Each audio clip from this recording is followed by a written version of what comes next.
آپ دیکھ سکتے ہیں کہ ایجوکیشن سسٹم کس طریقے سے آپ کو انڈوکٹرائن کرتا ہے. آپ دیکھ سکتے ہیں کہ میڈیا آپ کو کس طریقے سے انڈوکٹرائن کرتا ہے.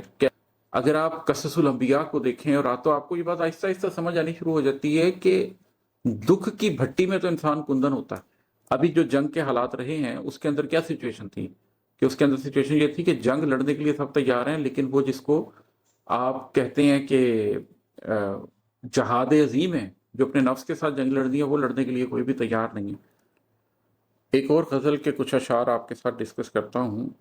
اس کا مطلب ہے کہ ہم نے یہ ٹھیک کیا نفس کو گر بیچا نہیں، ہم نے یہ ٹھیک کیا نفس کو گر بیچا نہیں، موت برحق ہے مگر روح کا سمجھوتا نہیں.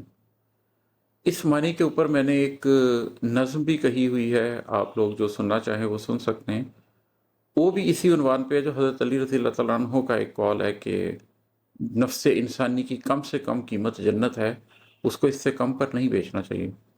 اگر ہم اپنے دائیں بائیں دیکھیں تو آج کی اس دنیا میں جو ہم آخر زمان میں زندہ ہیں، تو یہاں تو سچویشن یہ ہے کہ اللہ کی کتاب قرآن کے علاوہ تقریباً ہر چیز ہی کرپٹ ہو چکی ہے. تقریباً کیا، یقیناً ہر چیز ہی کرپٹ ہو چکی ہے.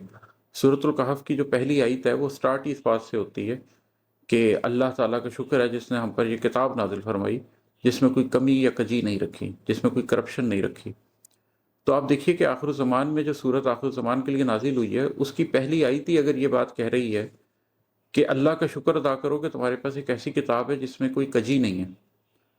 یہ آیت خود بتا رہی ہے کہ آخر زمان میں اس کے علاوہ ہر چیز میں کجی ہوگی. آپ کے رشتوں کے اندر، آپ کی سوچوں کے اندر، آپ کے جذبوں کے اندر کرپشن ایڈ ہو جائے گی. آپ دیکھ سکتے ہیں کہ ایجوکیشن سسٹم کس طریقے سے آپ کو انڈوکٹرائن کرتا ہے. آپ دیکھ سکتے ہیں کہ میڈیا آپ کو کس طریقے سے انڈوکٹرائن کرتا ہے، کیسے آپ دن رات ایڈورٹیزمنٹس دیکھتے ہیں اور میٹیریلزم آپ کو کیسے انڈوکٹرائن کرتا ہے. آپ دیکھتے ہیں کہ پولیٹیکل سسٹمز میں ایون الیکشن ہو رہے ہوں تو کس طریقے سے تھنک ٹینکس پیسے خرچتے ہیں اور لوگوں کی پرسیپشنز کو بلڈ کیا جاتا ہے. تو ہم جو سمجھتے ہیں کہ ہم انڈیپینڈنٹلی بہت کچھ سوچ رہے ہیں، ہم ایکچولی انڈیپینڈنٹلی نہیں سوچ رہے ہوتے. ہمارے نفس کو ایک رستے پر لگایا جا رہا ہوتا ہے اور ہم اس نفس کو فالو کر رہے ہوتے ہیں، نفس امارہ کو فالو کر رہے ہوتے ہیں، اور اس کے نتیجے میں ہم جو سمجھتے ہیں کہ ہم خود کر رہے ہیں وہ ہم نہیں کر رہے ہوتے ہیں. وہ سوشل میڈیا کے تھرو، وہ میڈیا کے تھرو، ایجوکیشن کے تھرو، وہ سوشل سسٹم کے تھرو، ہر چیز کے تھرو آپ کی سوچوں کو اور آپ کے جذبوں کو قابو کیا جا رہا ہوتا. ایسے میں نفس کا بکنا بہت آسان ہوتا. اگر نفس امارہ ہے آپ کے پاس تو پھر تو وہ فوری طور پر بک جائے گا. لیکن اگر آپ ایک قلب مومن رکھتے ہیں، اگر آپ وہ لوگ ان لوگوں میں سے شامل ہیں جنہوں نے اللہ کی کتاب کو تھاما ہوا ہے اور وہ روزانہ کی بنیاد پر 5 دفعہ اللہ کے سامنے حاضری دیتے ہیں، 5 دفعہ سجدہ ریز ہوتے ہیں، اس سجدے کے تھرو وہ ایون جو نیگیٹو انرجی آپ کے اندر سرایت کر رہی ہے اس کو ارتھ کر دیتے ہیں. یہ بڑا لمبا موضوع ہے، اس پہ پھر کبھی بات کریں گے. اور جو قرآن کے تھرو روزانہ اپنے اوپر وہ پڑھنے والے جو بھی قدورت دن میں آپ کے اندر قائم ہوتی ہے، اس کو رات کو قرآن پڑھ کر اس کو اپنے دل سے دھوتے ہیں اور ایک قلب سلیم لے کے سوتے ہیں، وہ اس بات کو سمجھ سکتے ہیں کہ موت تو برحق ہے، موت نے تو آنا ہے، لیکن روح کا سمجھوتا برحق نہیں ہے. اگر آپ نے اپنی روح بیچ دی، کچھ لوگ جانتے بوجھتے بیچ دیتے ہیں اور کچھ انجانے میں اپنی روح کو بیچ دیتے ہیں، تو پھر آپ کا انجام کچھ بھی نہیں ہے. تو یہی پہ یہ شعر ہے کہ ہم نے یہ ٹھیک کیا نفس کو اگر بیچا نہیں، موت برحق ہے مگر روح کا سمجھوتا نہیں. روح کے ساتھ سمجھوتا نہیں کیا، اپنے نفس کو بچانے کی پوری کاوش کی، چاہے اس کی وجہ سے مادی دنیا میں نقصانات کا سامنا ہی کیوں نہ کرنا پڑا ہو.